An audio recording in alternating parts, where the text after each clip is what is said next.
Hello student, आप सबको the creator project के यूट्यूब चैनल में खुशामदीद। और मैं आपका टीचर साजिद अकरम, जिसका मानना है कि मैथमेटिक्स एक गेम है और इंशाल्लाह मैं आप लोगों के लिए मैथमेटिक्स को एक गेम ही बना डालूँगा।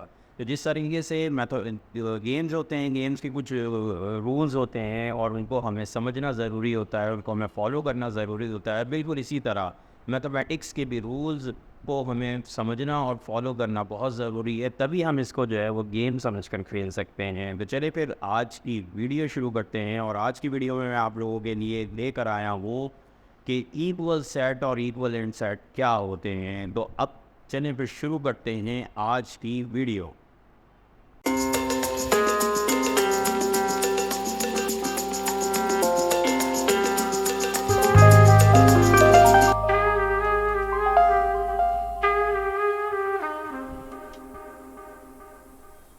स्टूडेंट अक्सर मुझसे ये सवाल करते थे और कंफ्यूज मैंने देखा स्टूडेंट को कि वो इक्वल सेट और इक्वलेंट सेट के अंदर जो है वो फ़र्क नहीं कर पाते थे कि इक्वल सेट क्या होता है और इक्वलेंट सेट क्या होता है। तो मैंने सोचा कि चलो मैं एक वीडियो बनाता हूँ इसके ऊपर, एक मुख्तसर सी वीडियो, और इसके अंदर मैं आप लोगों को बताऊँ कि इक्वल सेट क्या होते हैं और इक्वलेंट सेट क्या होते हैं और इन दोनों में क्या फ़र्क है। उम्मीद है कि मेरी इस मुख्तसर सी वीडियो आप लोगों के लिए बहुत अच्छी और फ़ायदेमंद साबित होगी।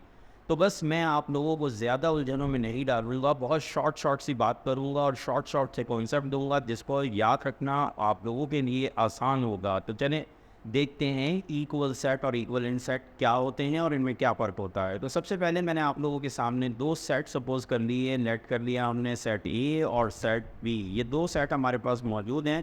इस सेट में अगर देखा जाए तो ए सेट के अंदर 1 2 3 4 ये 4 एलिमेंट दिए हैं, और जबकि बी सेट जो है इसके अंदर यही 4 एलिमेंट हैं, लेकिन इनका ऑर्डर जो है वो चेंज है। तो याद रखिएगा कि सेट के अंदर ऑर्डर को चेंज करने से कोई फ़र्क नहीं पड़ता। इसकी मिसाल ऐसे ही होती है जैसे एक रूम के अंदर चेयर्स रखी हुई हैं, तो आप उन चेयर्स की सेटिंग को अगर चेंज कर देते हैं तो उन चेयर्स के ऊपर कोई फ़र्क नहीं पड़ेगा और ना ही रूम के ऊपर कोई फ़र्क पड़ेगा।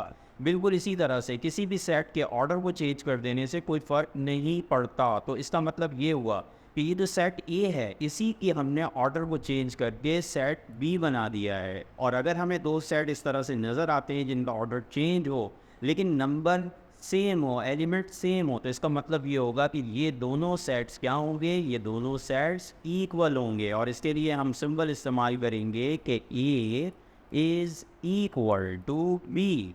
तो ये होता है इक्वल सेट, यानी कि ऐसे सेट जिनके एलिमेंट जो हैं, दो ऐसे सेट जिनके एलिमेंट सेम हो उन्हें हम इक्वल सेट कहेंगे। ये तो खैर आसान है, इसको आपको समझ लिया। वो इक्विवेलेंट सेट थोड़ा सा प्रॉब्लम करता है, इसलिए मैंने थोड़ा सोचा कि चले मैं आप लोगों के सामने सेट को ही बिल्कुल चेंज करके सपोज कर देता हूँ। तो चले जी देखते हैं। दूसरी एग्जाम्पल जो मैंने इक्विवेलेंट सेट के लिए ली है वो है सी और डी।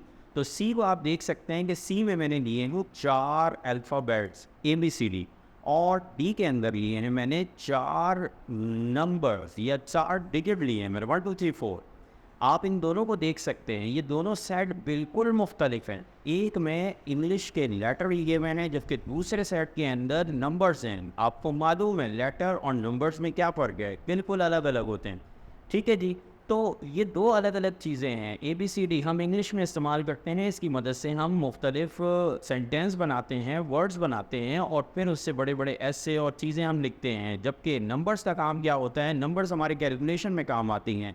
हम इसकी मदद से मैथमेटिक्स के अंदर बहुत बड़ी बड़ी कैलकुलेशंस को जो है वो सॉल्व करते हैं और वहाँ पर हम इसको यूज़ करते हैं। तो दोनों बिल्कुल अलग अलग हैं, लेकिन मैं अगर इन दोनों सेट्स की बात करूँ तो ये दोनों सेट इक्वल हैं। आखिर क्यों, क्या वजह है? उसकी वजह सिर्फ एक है और वो ये है कि ये जो एलिमेंट है इस सेट सी के अंदर, इसके अंदर भी 4 एलिमेंट है और डी सेट के अंदर भी 4 एलिमेंट है। इसका मतलब ये हुआ कि ये दोनों सेट जो हैं इनके नंबर ऑफ एलिमेंट सेम है, लिहाजा हम इन दोनों को इक्विवेलेंट सेट कह रहे हैं। तो बस याद रखिए कि इक्विवेलेंट सेट के लिए होने के लिए ज़रूरी है कि दोनों सेट के नंबर्स ऑफ एलिमेंट सेम होने चाहिए। जैसा कि आपके सामने यहाँ पर एग्जांपल सी और डी के अंदर भी है।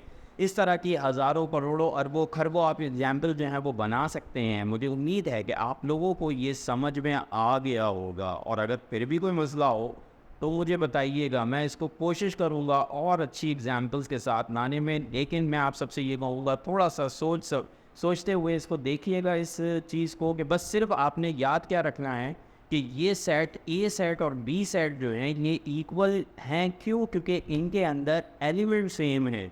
और बी से और सी और डी सेट के अंदर ये दोनों इक्विवेलेंट हैं। क्यों? क्योंकि इनके नंबर ऑफ एलिमेंट सेम हैं। तो याद रखते हैं कि इक्वल सेट के लिए एलिमेंट का सेम होना ज़रूरी है, जबकि इक्विवेलेंट सेट के अंदर नंबर ऑफ एलिमेंट का सेम होना ज़रूरी है। तो उम्मीद है कि आप लोगों को मेरी ये वीडियो बहुत अच्छी लगी होगी और आपको ये समझ में आ गया होगा और कि इक्वल सेट क्या होते हैं और इक्विवेलेंट सेट क्या होते हैं। तो चलिए फिर एक नई वीडियो के साथ दोबारा हाजिर होऊंगा और फिर आप लोगों से वो एक नई इन्फॉर्मेशन आप लोगों के लिए लेकर आऊँगा। तब तक के लिए इजाज़त चाहता हूँ। अल्लाह हाफ़िज़।